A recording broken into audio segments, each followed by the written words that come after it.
A partir del 25 de abril,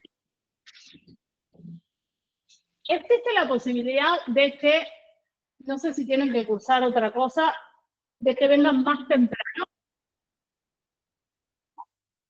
Si yo pudiera conseguir aula, porque miren lo que nos pasó a los docentes este cuatrimestre, y nos va a seguir pasando que tenemos el programa, tienen el programa anterior y el programa nuevo. Entonces hay materias que se van cruzando. Yo antes de ustedes tengo con los estudiantes de año, porque la materia que estaba en cuarto va a pasar a tercero y se combina con otra.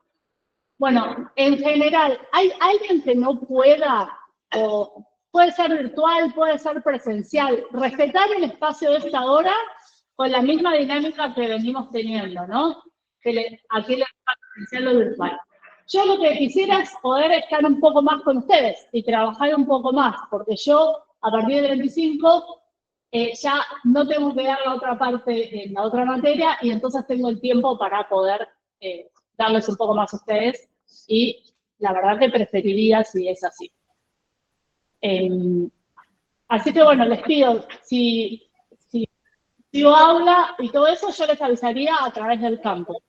La idea es trabajar como trabajamos siempre, pero tener más tiempo para trabajar un caso, poder tener más espacio de diálogo. Ese era lo primero. Y lo segundo es que la semana que viene necesitan esta aula. Entonces no vamos a tener clase ni sincrónica ni presencial. Yo les voy a grabar la clase y se las voy a subir al campus. Así que la clase que viene, a quien le toque venir, no venga. Al que le tocaba venir la que viene, va a venir después de Semana Santa. Agenden eso, porque tenemos.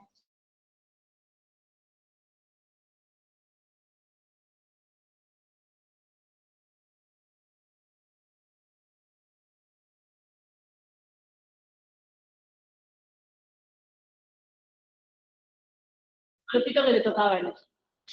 Bueno, y cualquier cosita me avisan, pero la idea es si puedo yo tener un rato más con ustedes, para mí mucho mejor. Así puedo trabajar algunos temas más. Les comparto la lista. Si no les alcanza para filmar, nombre, apellido y firma. Bueno, ¿alguna duda, consulta? La clase pasada empezamos a ver el tema de ética de la investigación. ¿Les quedó alguna pregunta? ¿Se fueron con alguna duda de lo que empezamos a ver la clase pasada? ¿Algo que quisieran comentar? ¿Sí, no? ¿No? Bueno, bien. Vamos a seguir. Yo no recuerdo hasta dónde habíamos llegado con el PowerPoint.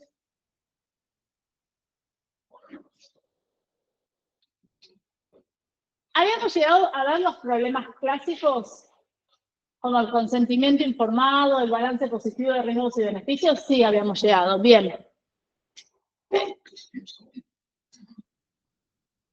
Y esto creo que sí no habíamos llegado. Otros casos claves. Yo les había contado de los casos cuestionados éticamente en la Segunda Guerra Mundial y también en Japón, que no son tan conocidos como los casos de la Segunda Guerra Mundial de investigación con seres humanos. ¿Y qué es lo que sucede? Uno puede decir, bueno, profe, bueno, Segunda, plena Guerra Mundial, siempre, tristemente, ¿no? Se cometen un montón de aberraciones, una ideología muy particular, como era la ideología nazi, digo, con un mensaje muy, muy fuerte de supremacía racial, que generó, propició, dio las bases para que estas atrocidades se cometieran.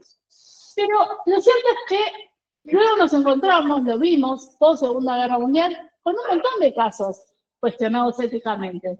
hechos en Estados Unidos, ¿no? Este caso que yo les contaba de Willowbrook, de la escuela para chiquitos con discapacidades cognitivas, que los querían contagiar antes, como si fuera por un intercambio por la vacante para entrar a la escuela, ¿no? Estos casos post Segunda Guerra Mundial, no ni bajo ninguna ideología nazi, ni bajo ningún estado de guerra. Y no solo eso, acá yo les pongo otros casos que en su momento fueron clásicos, ahora como verán las fechas son casos bastante viejos, pero que siguieron sucediendo y que se siguen sucediendo este tipo de casos.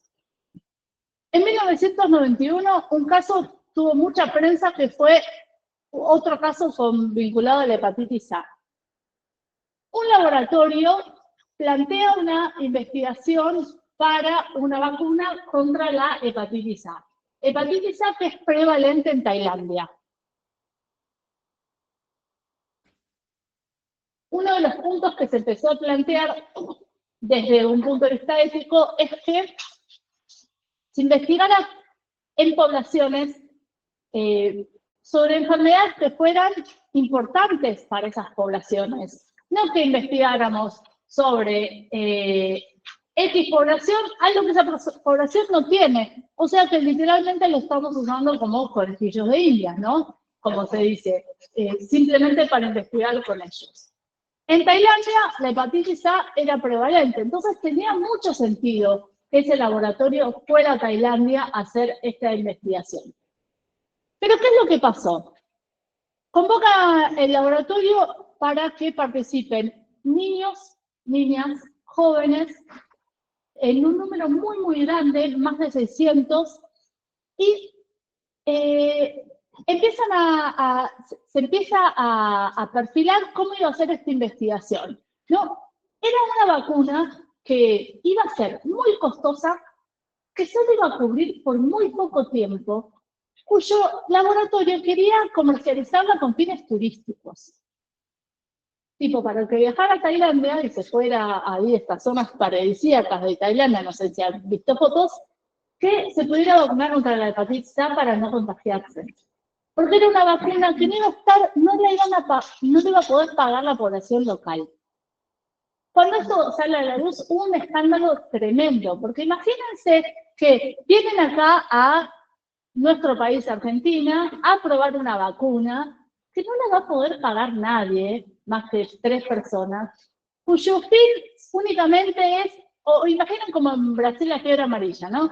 Que solo fuera para quienes hicieran turismo y quisieran viajar y no se contagiaran, no sé, de algo que se da solamente por estas zonas.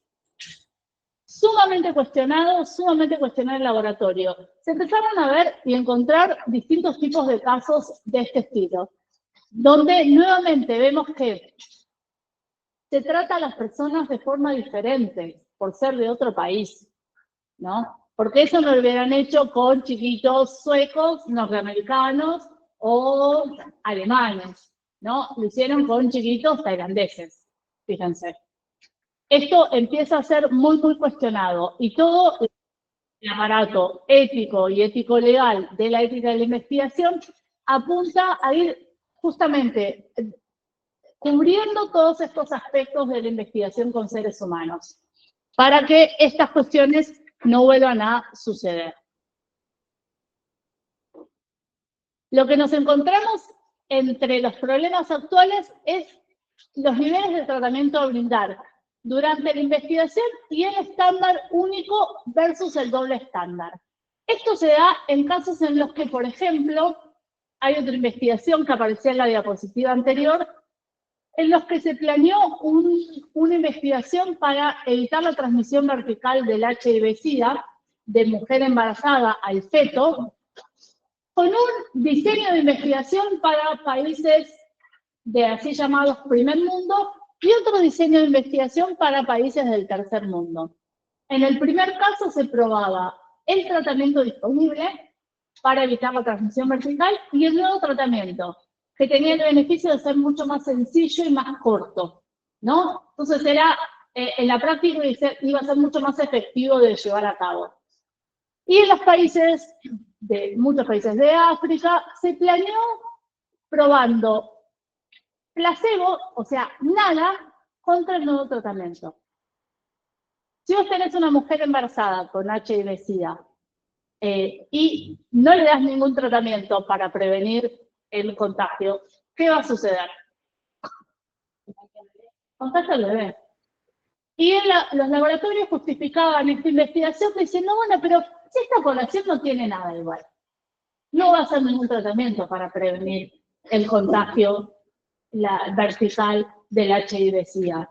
Yo no estoy haciendo un daño. Total, esa es la situación de cero que ellos tienen.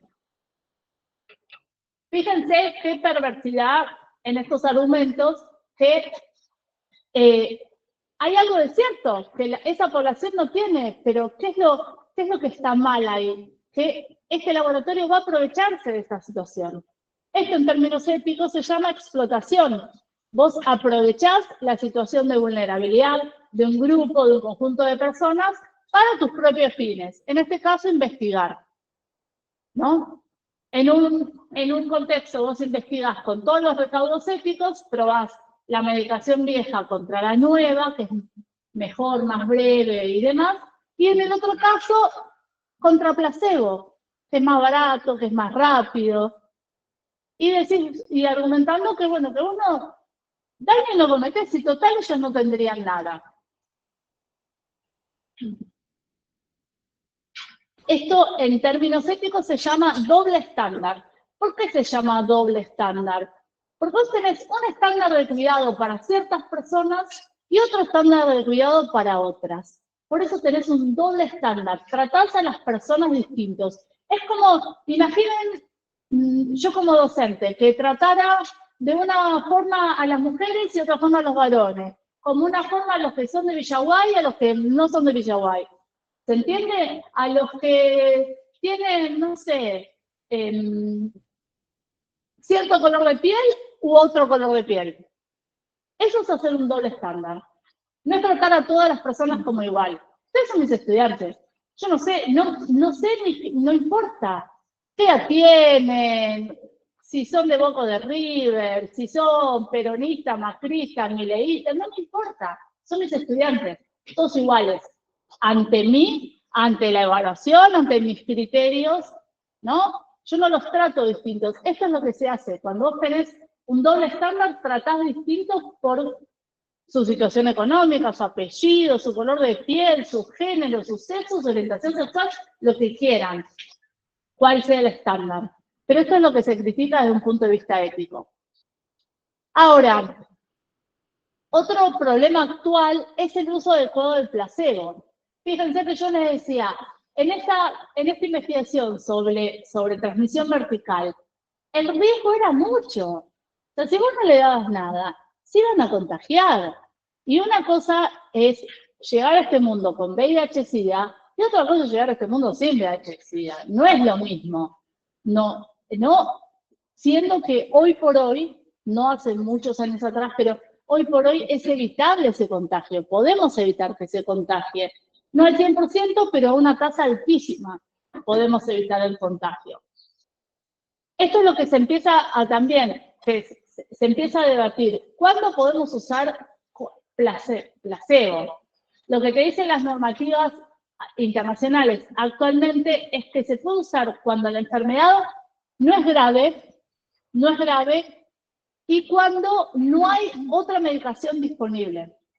Si vos te estás probando una nueva medicación para una enfermedad de la que no existe ningún tipo de cura, claro que podés usar placebo porque no tenés con qué compararla. Entonces está éticamente aceptado no usar nada.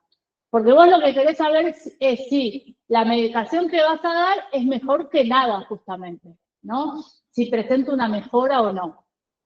Ahora, cuando existe el medicamento, algo efectivo para tratar, vos tenés que compararlo, si la enfermedad es grave, contra el tratamiento existente, ¿no? Ese es lo que se empieza a plantear. Pero fíjense que estos son conquistas que se fueron dando desde la ética, porque si es por los laboratorios, seguían haciendo investigación contra placebo, es más fácil, es más barato, tiene un montón de población disponible, ¿no? Que hacer un control, cuando vos comparás con otros medicamentos, se llama control activo, ese diseño. Otro punto que se empieza a plantear es obligaciones post-investigación.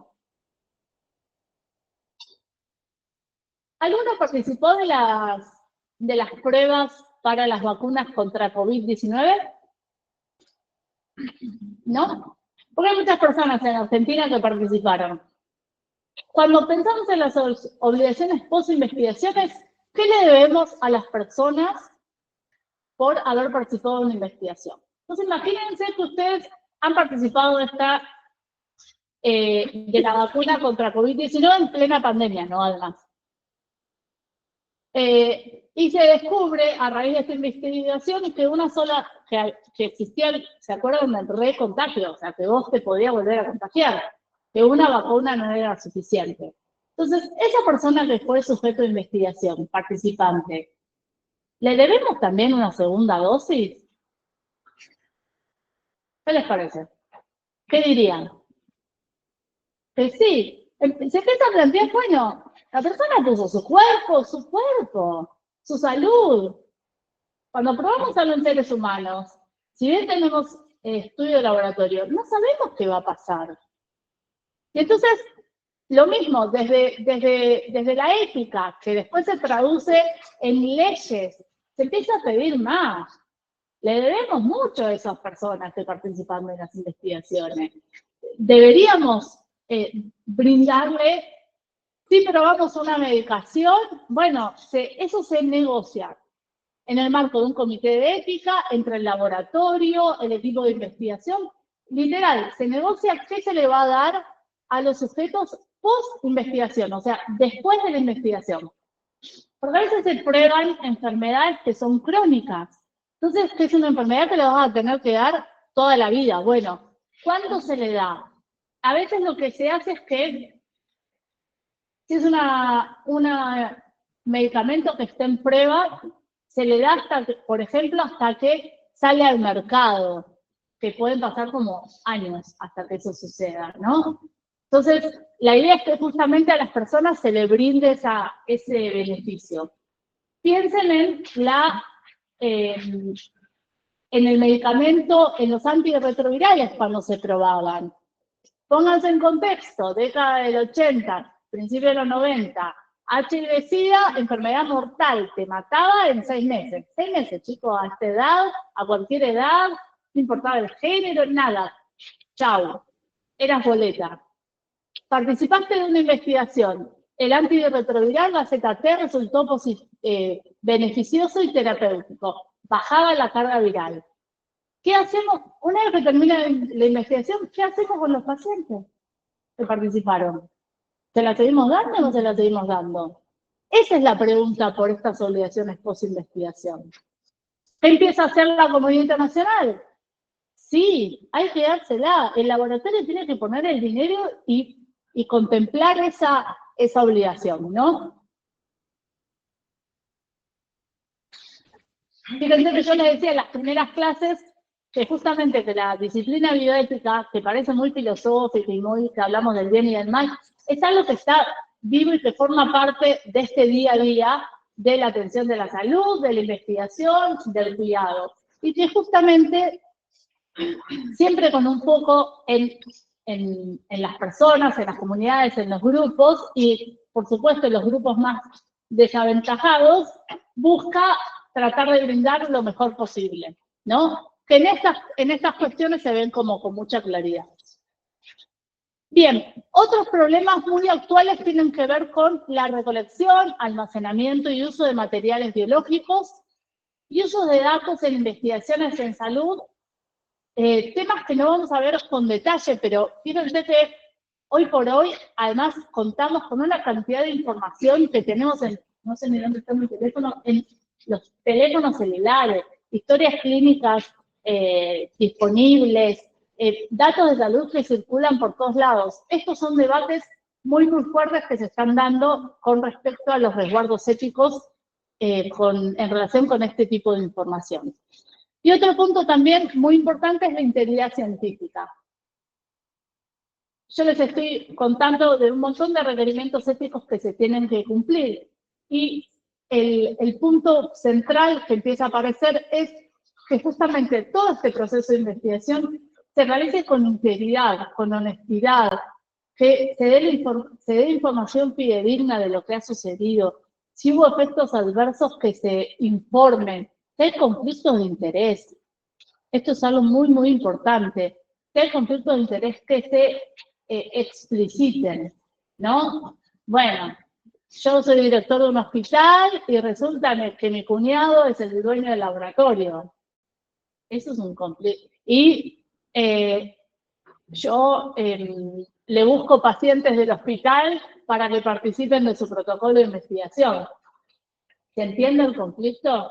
No, bueno, eso tiene que estar explicitado. Y eso lo ve un comité de ética y dice, bueno, no, vos no podés.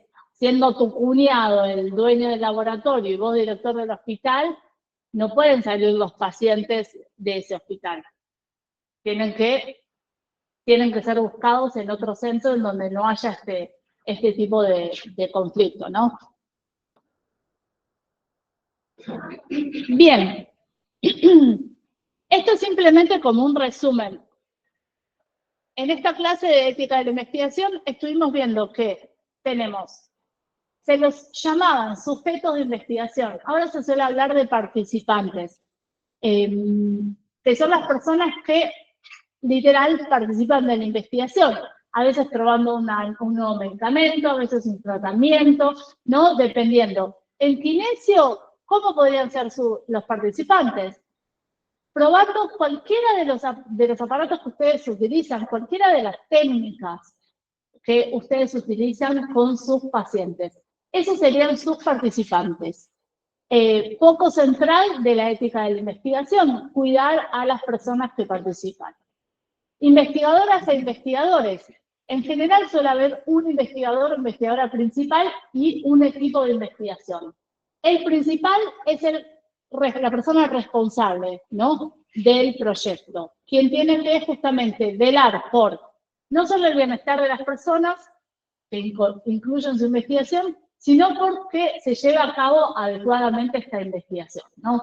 Con integridad, sin despreciar recursos, etc. Financiadores. A veces financian las investigaciones las mismas universidades, a veces las financian laboratorios, a veces, ¿conocen el CONICET? ¿Saben qué es el CONICET? El CONICET es el Consejo Nacional de Investigaciones Científicas y Técnicas. Es la institución de investigación más importante de nuestro país, ¿no? Se realizan investigaciones en todas las áreas y muchas veces el CONICET financia investigaciones. Si a alguno de ustedes les interesara investigar, es una posibilidad que sean investigadores o investigadoras del CONICET. Para hacer ello hay que postularse, ¿no? Y bueno, y ser seleccionado, por supuesto. Y se les paga por hacer investigación. Agencias reguladoras. Nosotros no podemos en casa mezclar 3 yuyos y decir, bueno, este es un medicamento eficaz para el reuma y sacarlo a venderlo al mercado. No. Justamente ese proceso se ha complejizado a niveles que no se pueden imaginar de todo lo que tiene que pasar algo, un medicamento, incluso un yuyo literal, para poder ser considerado un medicamento, poder ser vendido, y todo el proceso de producción de eso, cuidado justamente para que no genere un daño y genere el bien que esperamos. Las agencias que regulan todo este proceso suelen ser nacionales. En nuestro país está la ANMAT, Agencia Nacional de Tecnología Médica y Medicamentos. En Estados Unidos está la FDA, Food and Drug Administration, en Europa la EMEA. Bueno, en distintos países están estas agencias que regulan la generación de medicamentos. Y los comités de ética de la investigación, que son un conjunto de personas formadas en diversas disciplinas, entre ellas salud, bioética, derecho, etcétera, que evalúan los proyectos de investigación y evalúan tanto los aspectos metodológicos como los éticos. Que la investigación esté bien planteada, que lleve a los resultados esperados y que se cuide a las personas. En la Facultad de Ciencias de la Salud, allá en Concepción del Uruguay, hay un comité de ética del que yo soy presidenta. Y evaluamos proyectos de investigación. No se hacen investigaciones de medicamentos, no se investiga en general, pero sí se investigan, se hacen encuestas, entrevistas. ¿Ustedes qué van a hacer? ¿Qué tipo de investigación van a hacer ustedes? ¿En qué momento de la carrera tienen que hacer algo así como una investigación? Todo esto que estoy dando les sirve para ese momento de la tesina. Ustedes van a convocar a personas para que participen en la investigación, van a tener que informarles de qué se trata la investigación y van a tener que cuidar los aspectos éticos.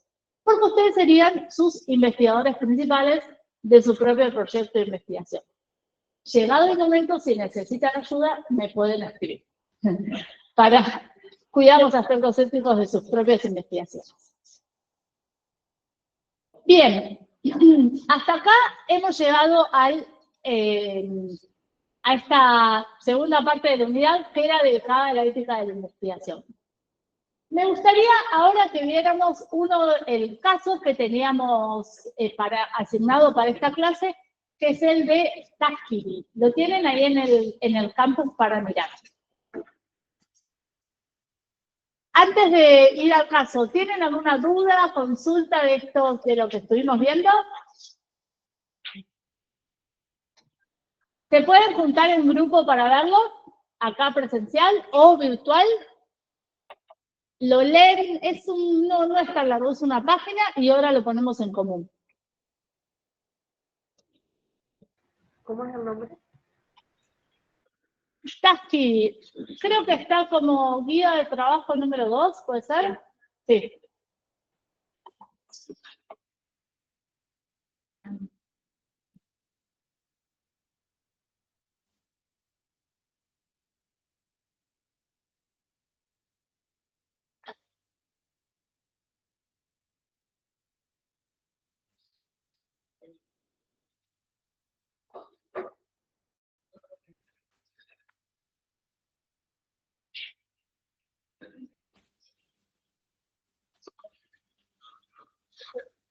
Aprovechen los que están presencial y los virtuales también pueden hacerlo por grupo de WhatsApp, pero aprovechen para poner en común.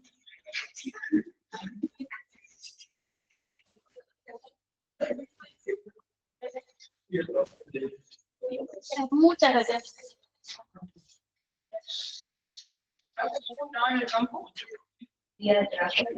Guía de trabajo práctico número 2.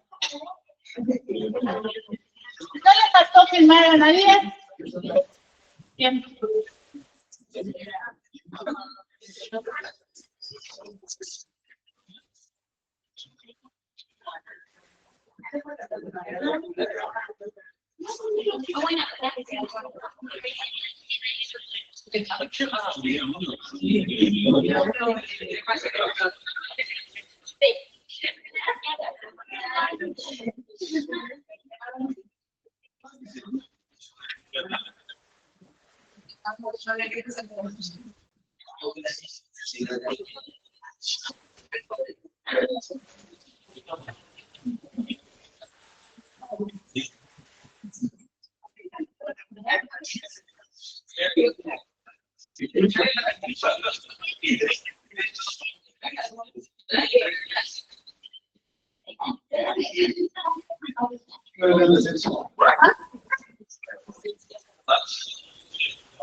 No pasa nada.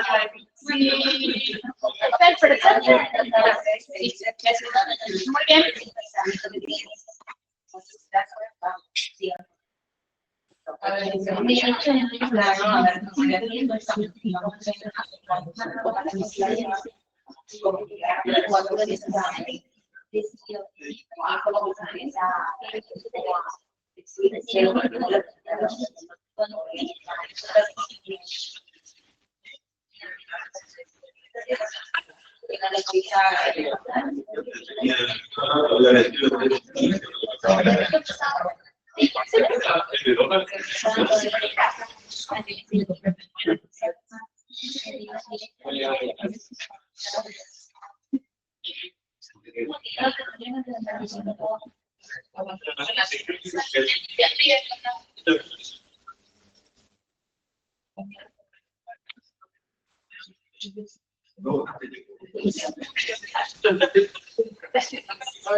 Hola, profe, no se está escuchando.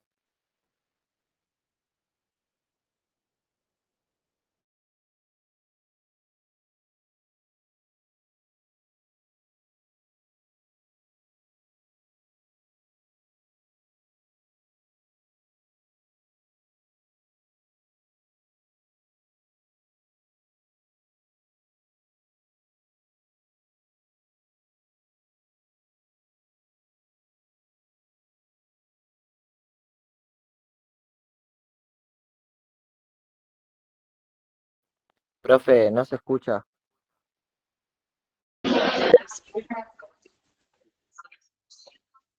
¿Te escucho? Ahora sí, pero hoy no se está escuchando. ¿Estás tomando asistencia? Queda registrada la asistencia. Queda registrada en el campus. Ah, ok. Por los correos electrónicos. Listo, perfecto. Muy bien. Bueno, 2 minutitos más y ya ponemos en común.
Bueno.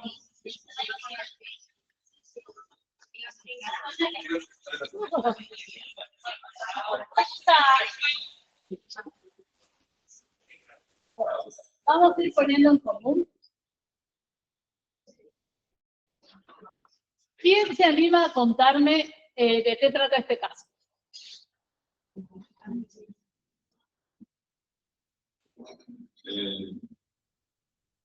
Cierta población en Estados Unidos que, digamos, estaba experimentándonos con Cindy, más que nosotros la Sí. 1932, 1932, sí. ¿Cómo? En Alabama. En Alabama. Sí. ¿Y qué pasaba? Había todavía un tratamiento para la operación. Bien. Estaba la policía. Bien, no estaba cuando empieza la investigación no estaba la penicilina. Bien. ¿Y qué más?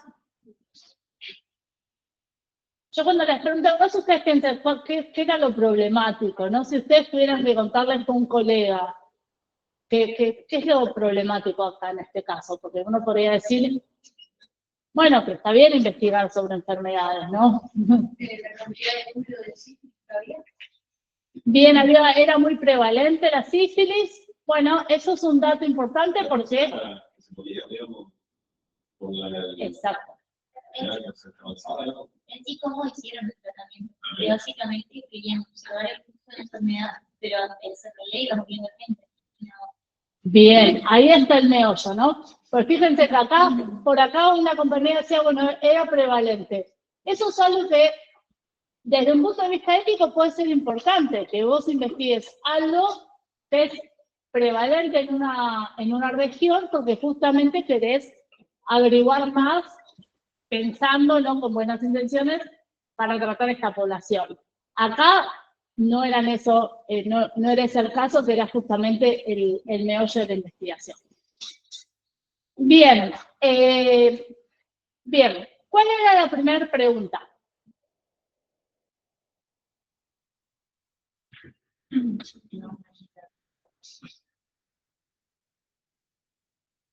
¿Qué decía la primera pregunta? Si se considera éticamente aceptable. ¿Y qué les parece? ¿no? Bien, ¿por qué no? ¿Qué es lo que se violó en este estudio? ¿Qué no se tuvo en cuenta de todos los principios y todas las cuestiones éticas que veíamos? Que se evitó dar los tratamientos. Bien, se les negó tratamiento probado efectivo. Muy grave, muy grave. ¿Qué más? Solo eran las personas negras. Que se seleccionó esa población simplemente por... ¿Qué decía el texto? Como que... Algo así como, no sé cuánto aparece en el texto, pero como que eran fáciles de reclutar, ¿no? Era población como que estaba disponible. Bien, ¿qué más?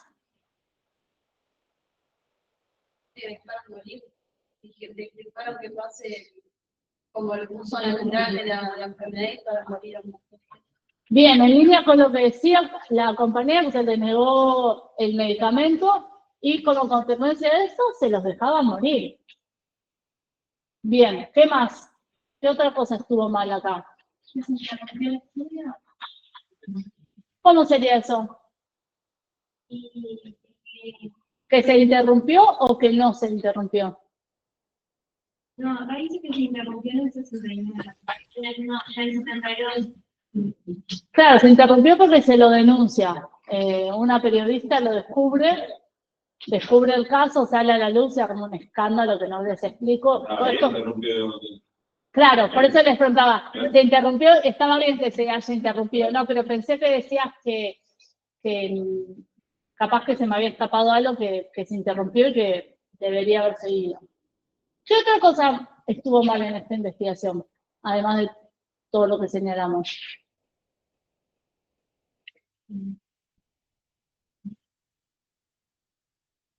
La cantidad de gente que estaba enterada, como médicos y en general de la gente de salud, y que todos lo apañaron y lo escondieron como que sí estaba bien. Bien, o sea, esto se hizo a escondidas, se ocultó información. Todo el equipo de investigación estaba al tanto. Fíjense, a mí esto siempre me llama mucho, mucho la atención. ¿Cómo puede sostener una investigación que dure tantos años? Piensen, imagínense una investigación que se hubiera hecho desde 1980 hasta ahora, ¿no? 40 años. Desde 1985 hasta ahora, ya que estamos en el mes de abril, guerra de Malvinas, a los pocos años de terminada la guerra de Malvinas y hasta ahora. Piensen en nuestro país, todos los presidentes que pasaron, todos los ministros de salud, todo ese tiempo se mantuvo oculto, como información clasificada, ¿no? Y que se seguía haciendo, se seguían recogiendo datos, se seguía buscando a la población. Yo les había mostrado, ahora lo saqué, pero que hay fotos reales de los médicos yendo a ver a esta gente, bueno, tomándole las muestras de sangre, etcétera. Fíjense que no se pidió en ningún momento el consentimiento informado de las personas. Se les ocultó información. No se le explicó que era la investigación en sí. Ellos ni siquiera sabían, ellos pensaban que los estaban tratando y que estaban recibiendo o que estaban investigando algo que era importante para ellos. En ningún momento se les dijo que estaban investigando con ellos algo que no era para ellos. Era parecido como lo que les decía de la investigación de Tailandia de las vacunas. Tiene algo de esto, de estos casos que yo decía explotación, al favorecerse de una población vulnerable. ¿Para qué? Para mis propios fines. Porque a ellos no los ayudaban en nada. Bien, ¿algo más? Tengo una duda. ¿Sí? Te escucho, ¿eh? Sí, se me tildó a mí. Dice que al menos 28, pero quizá más de 100 murieron por las lesiones. Ujú. ¿Tiene que ver con que no lo hicieron bien al estudio o que no No, entiendo porque entre 28 y 100 son como muchas personas? termina siendo la sífilis, depende de cada organismo, pero termina falleciendo de causas vinculadas a la sífilis. Sí, se murieron por la enfermedad avanzada. Lo que pasa es que piensen que si bien había registros, no había un registro tan preciso como para que se tuvieran todos los nombres y apellidos de todas las personas que participaron, como que algunas cosas sí se perdieron en el camino, ¿no? Pero se sabe que al menos como unas 600 personas fueron las reclutadas en este estudio. Y que, bueno, fueron falleciendo. Capaz que algunas accedieron o, como no tenemos la historia clínica de cada persona, no sabemos, porque piensan que pudieron haber estado en tratamiento antibiótico por otro motivo, y entonces están tratando la sífilis sin saber, ¿no? Pero todo eso no lo sabemos porque no tenemos el detalle de cada historia clínica de cada paciente. Bien, fíjense que hay un montón de aspectos éticos sumamente cuestionables y que se ven como en la práctica, todo esto que estamos planteando desde un punto de vista teórico. Fíjense cómo lo vemos. ¿Cómo hubieran tratado así a varones blancos, mujeres blancas? No. Eso por empezar. Eso ya es doble estándar de investigación. O sea, no les informaron, lo veíamos en los problemas clásicos. Los riesgos eran mucho más altos que cualquier tipo de beneficio. Ellos no se beneficiaron en nada. En la balanza de riesgos y beneficios daba negativa, ¿no? Fíjense como todos los problemitas que vimos los podemos ver en este caso que, como les contaba, es un caso real. ¿Cuál era la pregunta siguiente? Y debía ser interrumpido. Si debía ser interrumpido y en qué momento. ¿Qué les parece? Sí. Que sí. ¿Cuándo? Cuando apareciera. En la década del 50, cuando apareció la penicilina, ¿no? Ahí es un punto como de inflexión. Encontramos que hay un tratamiento probado, efectivo, para la enfermedad que estamos investigando. Es absolutamente inadmisible desde un punto de vista ético que se siga haciendo investigación de una enfermedad y de su curso natural cuando hay una cura al respecto. ¿Y qué les parece a ustedes? ¿Debería siquiera haber empezado la investigación? No. Parecería que por todos los cuestionamientos éticos que hemos planteado, ya venía muy, muy mal del principio. Ustedes me pueden decir, bueno, profe, pero era 1932. Ahí no teníamos lineamientos éticos, ¿no? Eso es cierto. Pero fíjense que, si bien no tenemos lineamientos éticos dedicados a la investigación, el primero es recién post Segunda Guerra Mundial, en 1946, esto es 1932. Pero fíjense que mentirle a un paciente, desde el juramento hipocrático, siglo V antes de Cristo, se plantea la importancia de ser veraz, no con estos términos tan modernos de secreto profesional, veracidad, pero desde ese entonces se planteaba no algo de informar al paciente, algún requerimiento ético. Era algo que estaba presente en la atención de la salud, al menos en nuestras sociedades occidentales, del primero velar por la salud del paciente, o / sujeto de investigación. Acá no había nada de eso. Los estaban literalmente usando, ¿no? Usando para investigar. ¿Y quedaba alguna pregunta más? ¿Había alguna pregunta más? ¿Qué decía? Una de las razones que tenía los profesores del estudio era la que hacían más que observar el curso natural de la enfermedad, ya que esas personas del tiempo no recibían medicamentos. Consideraba varias razones. ¿Qué les parece? Aparte, o sea, yo creo que las personas que estaban recibiendo ese tratamiento, al no haber, principalmente al no haber ningún tratamiento que les asegure curarse, digamos, ellos pusieron todas sus expectativas, todas sus esperanzas, por así decirlo, en eso, totalmente engañados. Entonces, creo que no hay ninguna razón válida, digamos, para jugar con la psicología de estos pacientes. Sí, totalmente. Incluso uno podría decir que es, al contrario, es doblemente cuestionable, ¿no? Porque por una parte está esta idea de si es un argumento que se usa un montón. Es lo mismo que yo les decía con esto del doble estándar en la investigación que se planteó sobre transmisión vertical del VIH-Sida en países del África, ¿no? Bueno, pero sí, ellos igual te van a contagiar a sus hijos.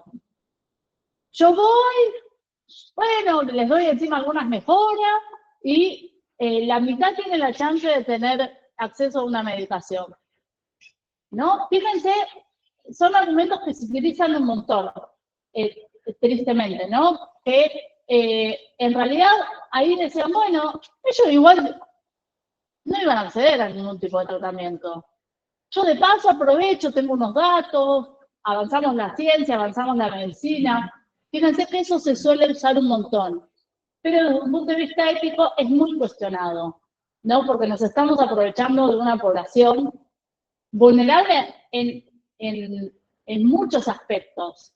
La población afroamericana, hoy por hoy, no tiene las mismas condiciones que tienen la población no afroamericana en Estados Unidos, hoy por hoy.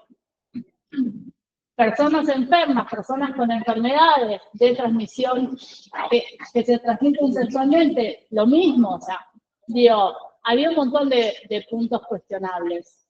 Profe, Sí, igual como dijiste vos hoy de la vacuna del COVID-19, quienes se ingresaron para este estudio merecían una dosis más. Y como que ellos también, al poner su cuerpo, también hubieran merecido y se felicitan. pero claro. Es que si nosotros tuviéramos que rediseñar este estudio, por una parte se cuestionaría que solo se investigue el desarrollo natural, porque ya se conocía la sífilis. Entonces, ¿para qué queremos saber el desarrollo natural si ya la conocíamos? Y segundo, bueno, ponele que quieras investigar cómo, no sé, cómo afecta a la población afroamericana, porque puede tener distintas afecciones, sucede con respecto a población blanca. Bueno, pero vos diseñás otro proyecto y además negociás qué le vas a dar, ¿no? Fíjense qué distinto que puede ser. Este tipo de casos son los casos como claves que parten las aguas y que propulsan el desarrollo de cuidados, aspectos éticos, que después vemos y son los que estamos trabajando acá. Pero fíjense que, como les decía, esto sucedió y en relación a esto no nos quedamos, como decir, callados con que esto se haga así, ¿no? Esto está mal, esto no tiene que volver a suceder. ¿Y qué hacemos para que esto no suceda? Bueno, exigimos que se cumplan con estos requerimientos. Bueno, estamos en hora. La que viene, yo le subo, si llego para el viernes, si no unos días después, el video sobre la próxima clase. Nos vemos recién el 25. Atentos al campus.